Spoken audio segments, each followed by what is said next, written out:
अब उभरता है तो मैजिक वर्ल्ड हिल जाएगा। कुछ देर बाद जे ह्यन एक माना इन्हांसमेंट पिल पर काम कर रहा है जो किसी भी अवेकेंड की परमानेंट माना बढ़ा सकती है, लेकिन फिर भी मिक्सचर बार बार फेल हो रहा है। गुस्से में आकर वो स्पून फेंक देता है। 3 बार इंग्रेडिएंट्स खराब हो चुके हैं और लगता है पैसे भी खत्म होने वाले हैं। नवंबर 2020 के हिसाब से अभी तक कोई इस पिल को बनाना नहीं जानता, क्योंकि इसका इन्वेंशन 5 साल बाद होगा। पास्ट में लौटने से पहले एक वर्ल्ड क्लास एल्केमिस्ट ने इसकी रेसिपी शेयर की थी। अब उसे लग रहा है कि ये तरीका काम नहीं करेगा। तभी एक न्यू आइडिया आता है, ली जे सांग को ढूंढना पड़ेगा। वही लड़का जो 5 साल बाद इस पिल को इन्वेंट करेगा। जे सांग अभी मिल्स एकेडमी में पहला साल का सीनियर है, तो जे ह्यन वहीं जाने का फैसला करता है। मीनवाइल जब यू जोंग उसके घर आती है, वो दरवाजा खोलते ही एक स्केरी पॉट और गंदा सा सिंक देखती है। वो डर जाती है, कुछ गड़बड़ तो नहीं हो गई। पुलिस को कॉल करने की सोचती है और एक फ्राइंग पैन उठाकर पूरे घर की तलाशी लेती है। पास्ट में जब यग्द्रासिल प्रकट हुआ और मॉन्स्टर्स आ गए थे, एक नाम सबसे पहले उभरा था, ली जे शिन एके क्विक ब्लेड। जब पहला अवेकेंड गायब हो गया था, तभी ली जे शिन ने उसकी जगह ले ली थी। जे संग वही लड़का जिसे जे ह्यून ढूंढने निकला है, उसी ली जे शिन का बेटा है। जब जे ह्यून ट्रांसपोर्टेशन बिल्डिंग पहुंचता है, वो कहता है डेगू जाना है। डेगू अब एक अबैंडन्ड सिटी है जहां चारों तरफ मॉन्स्टर्स हैं और हर पल जान का खतरा। वो मिल्स एकेडमी पहुंचता है और सोचता है जे संग कहां होगा। जे सैंग कॉम्बैट डिपार्टमेंट में है, लेकिन लड़ाई से उसे नफरत है, तो शायद क्लासरूम्स में होगा। जब वो आगे बढ़ता है तो एक भीड़ दिखती है। वो क्राउड में घुसता है और तभी उसे कोई धक्का मारता है। वो और कोई नहीं, खुद जे सैंग होता है। जे सैंग माफी मांगता है, लेकिन जे ह्यून कुछ नहीं कहता। उसका ध्यान बस उसके ओपोनेंट पर है। वो बुली पूछता है, तू कौन है बे, इसका भाई है क्या? बिना कुछ बोले जे ह्यून उसकी तरफ देखता है। वो फिर हाथ उसके कंधे पर रखता है। लुक्स लाइक तुम लोग भाई भाई नहीं लगते। जे ह्यून चुप रहता है और उसका हाथ झटक देता है। अब वो कामली कहता है, तू जाकर इन्फर्मरी में चेक करा ले, चल पाएगा? जे सैंग सिर्फ उसे देखता रहता है, कंफ्यूज्ड। अब बुली और भड़क जाता है। उसकी कॉलर पकड़कर कहता है, तू समझ नहीं आता क्या? जान से मार दूं क्या? अब हमारा लड़का थोड़ा चिढ़ के बोलता है, ये दूसरी बार है जब कोई मेरी कॉलर पकड़ रहा है। समझ नहीं आता लोग आजकल ऐसा क्यों कर रहे हैं? उसे यू जोंग की ट्रेनिंग याद आती है।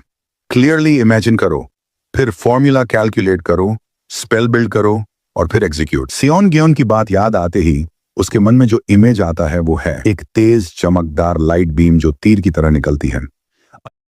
भाई लोग कैसे हैं आप लोग? आई होप आप लोग सब अच्छे हैं। जितने भी लोग इस वीडियो को देख रहे हो ना, प्लीज लाइक शेयर और सब्सक्राइब कर दो। वीडियो देखने वाले आधे से ज्यादा बंदे लाइक शेयर और सब्सक्राइब नहीं करते, तो उन लोगों की सब्सक्राइब की वजह से मुझे मोटिवेशन मिलता है।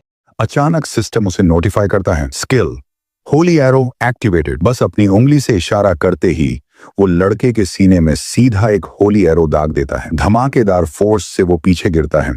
उसके मुंह से थूक तक निकल जाता है। दर्द से चिल्लाते हुए वो जमीन पर गिर जाता है और जे संग शॉक है। ये बंदा बिना कुछ बोले स्पेल कैसे कास्ट कर गया? बाकी लोग भी हक्के बक्के हैं। होली एरो बिना चांट के? कुछ स्टूडेंट्स विस्पर करने लगते हैं। शायद वो बल्कि लड़का दिखने जितना स्ट्रांग नहीं था, लेकिन अब वो लड़का जिसे चोट लगी थी चिढ़ चुका है। उसे डर है कि उसकी रेपुटेशन खराब हो जाएगी। अपने टूटे हुए हाथ को पकड़ते हुए वो एक तलवार समन करता है। जे संग अलर्ट हो जाता है और जे ह्यून को चिल्ला के वार्न करता है। तभी तलवार सीधा जे ह्यून के चेहरे की तरफ आती है। जे ह्यून को मास्टर सियोन ग्योन की एक और बात याद आती है, अगर पूरा माना इवनली बॉडी पर रैप कर दो तो फिजिकल अटैक्स रिपेल हो जाते हैं। वो तुरंत माना बैरियर एक्टिवेट करता है। तलवार उसकी बॉडी से ऐसे टकराती है जैसे किसी रबर से और दूर जाकर गिर जाती है। अब उस बुली की आंखों में डर है, लेकिन रिएक्ट करने से पहले ही जे ह्यून उसका मुंह पकड़ लेता है और पूछता है, तेरा ड्रामा खत्म हो गया? बदमाश कुछ बोलने ही वाला था, ये पागल है क्या? लेकिन जे ह्यून उसे बोलने नहीं देता। सीधे एक और होली एरो उसके चेहरे पे दाग देता है। धमाके के साथ वो पीछे जा गिरता है। नाक टूट जाती है। धड़ाम! पूरा हॉल गूंज उठता है। जे संग अभी भी शॉक में है। ये बंदा है कौन? जे ह्यून उसकी तरफ देखता है और जे संग घबरा के पीछे हटता है, लेकिन जे ह्यून बस कामली उस बदमाश के पास जाता है जो अब भी स्मोक में लिपटा पड़ा है। वो उसके पास बैठता है और सोचता है कितनी सॉलिड लगी उसे, नॉट बैड। थोड़ी देर बाद जे ह्यून एक पोशन निकालता है। उसे अफसोस होता है कि उसे अब भी ये पोशन यूज करनी पड़ रही है, लेकिन कोई चारा नहीं।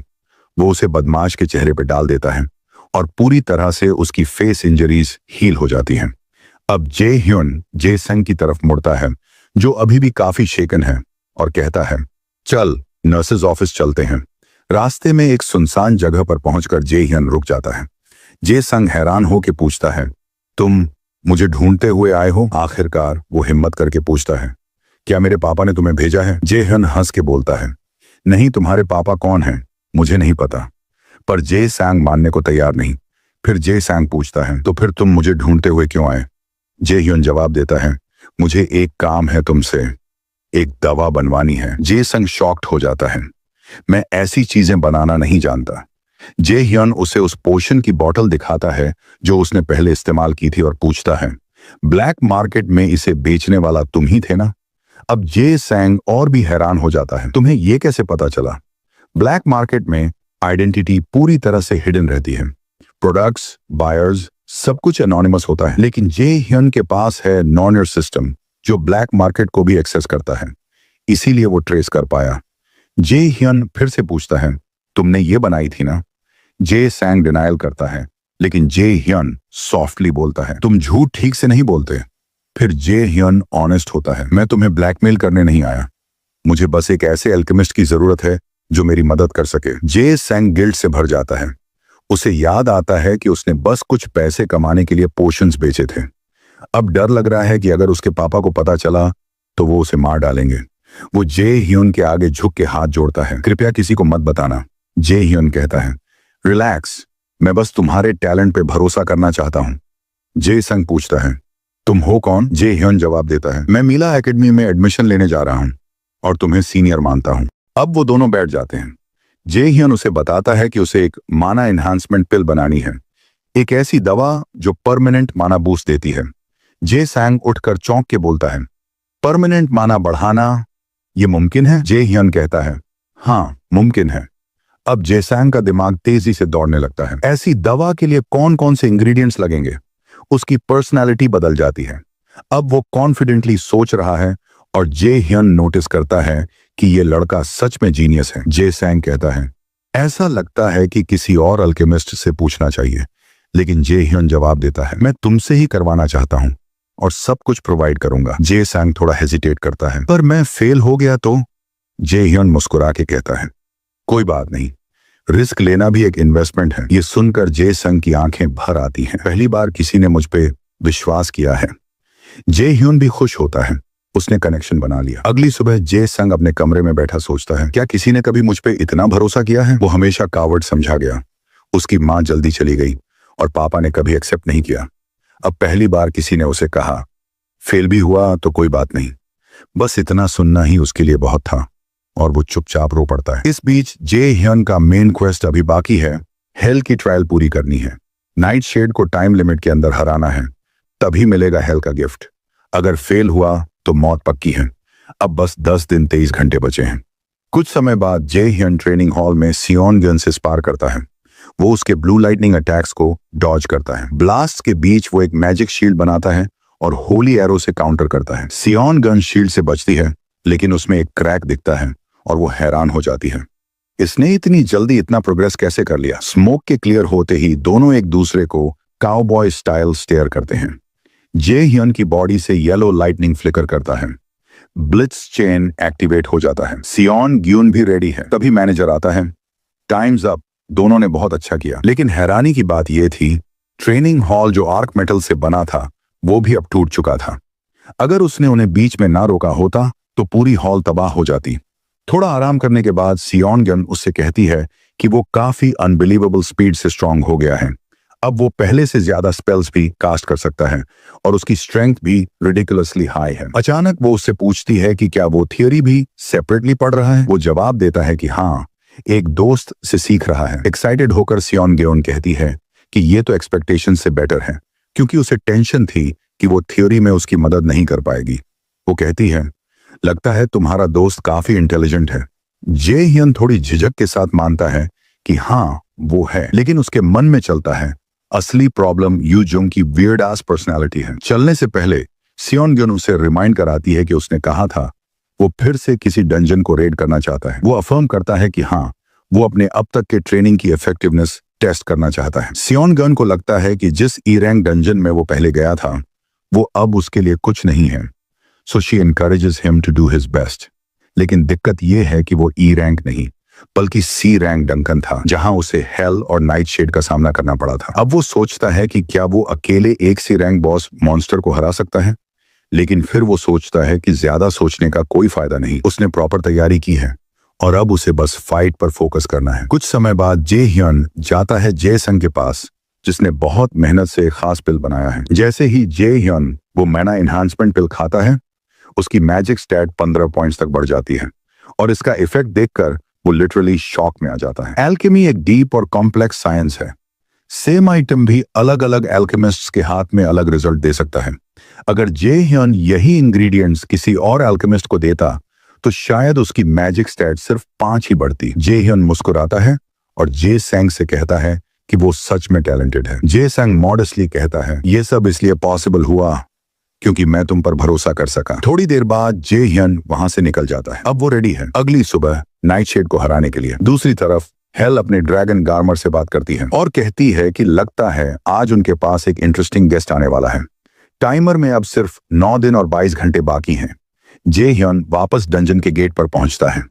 उसे वैल्किरी प्रोबेशनरी सेट दिया जाता है, जिसमें उसे एक पैसिव स्किल मिलती है, माना प्लंडरिंग। जैसे ही वो डंजन के अंदर एंटर करता है, पोर्टल सिस्टम उसे बताता है कि नॉर्नियर सिस्टम की वजह से उसे हेलहाइम की लैंड ऑफ द डेड में भेजा जाएगा। वो पोर्टल से गिरता है और लैंड ऑफ द डेड में लैंडिंग करता है।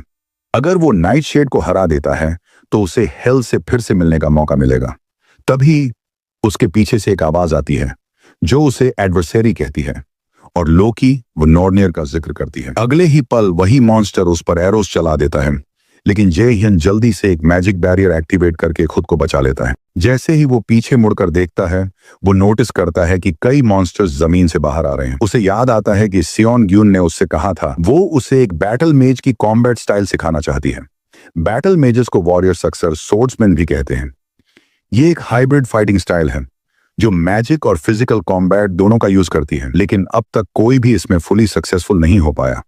जे ह्यन होली एरोस से पीछे से आ रहे मॉन्स्टर्स को ब्लास्ट करता है और सोचता है कि यह स्टाइल लॉन्ग डिस्टेंस मैजिशियन जितनी पावरफुल नहीं है और ना ही क्लोज रेंज वॉरियर जितनी। लेकिन जैसे ही वो एक मॉन्स्टर को जमीन में दबा देता है, वो रियलाइज करता है कि ये ऑकवर्ड फाइटिंग स्टाइल शायद उसके लिए एक नई कहानी लिखेगी, क्योंकि सियोन ग्यून को उस पर भरोसा है।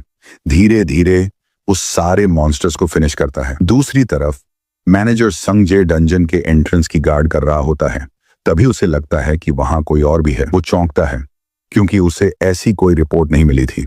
वो तुरंत अपनी सोर्ड निकालता है और तभी एक रेड कार उसकी तरफ रश करती है। कार पार्क होते ही एक वुमन बाहर आती है जो उसे सीनियर कहकर पहचानती है। संग जे रिकॉग्नाइज करता है वो है योनजू, उसकी पुरानी पहचान। वो सोर्ड वापस रखता है और पूछता है, तू यहाँ क्या कर रही है और तेरी गिल्ड का क्या? कांटेक्ट नहीं किया?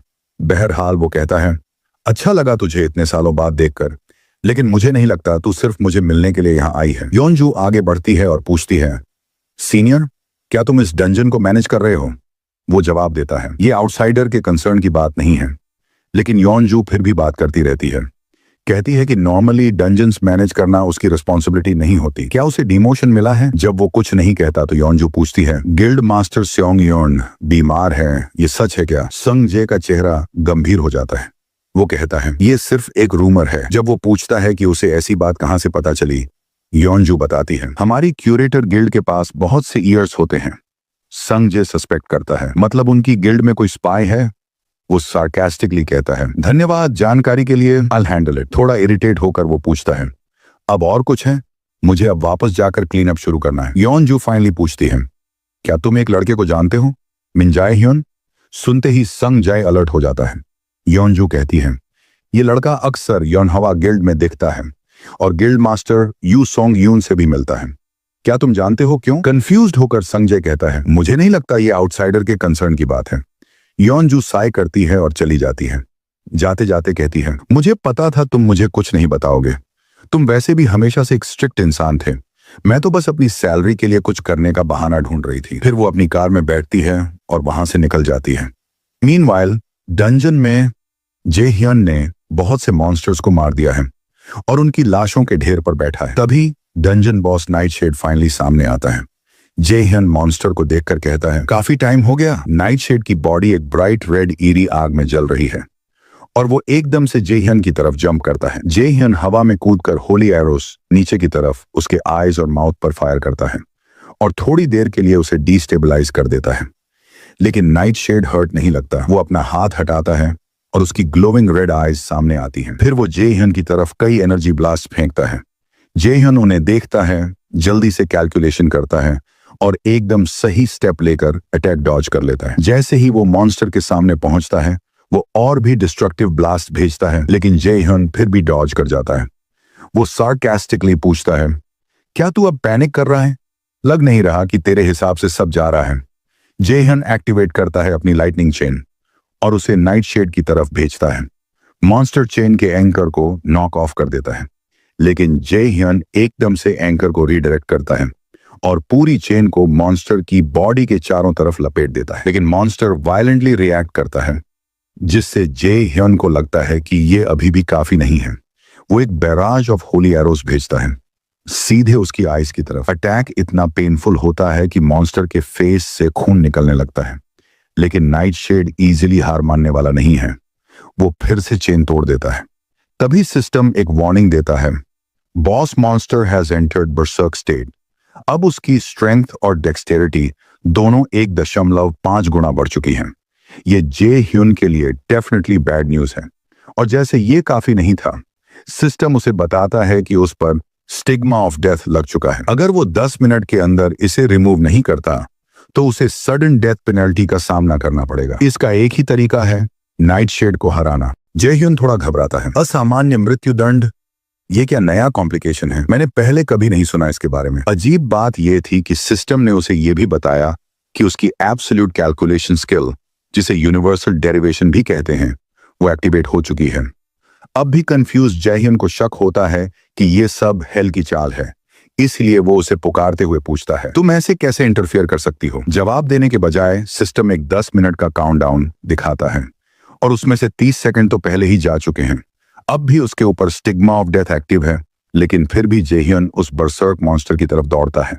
पर तभी वो शॉक हो जाता है जब नाइटशेड उसे देखकर भागने लगता है।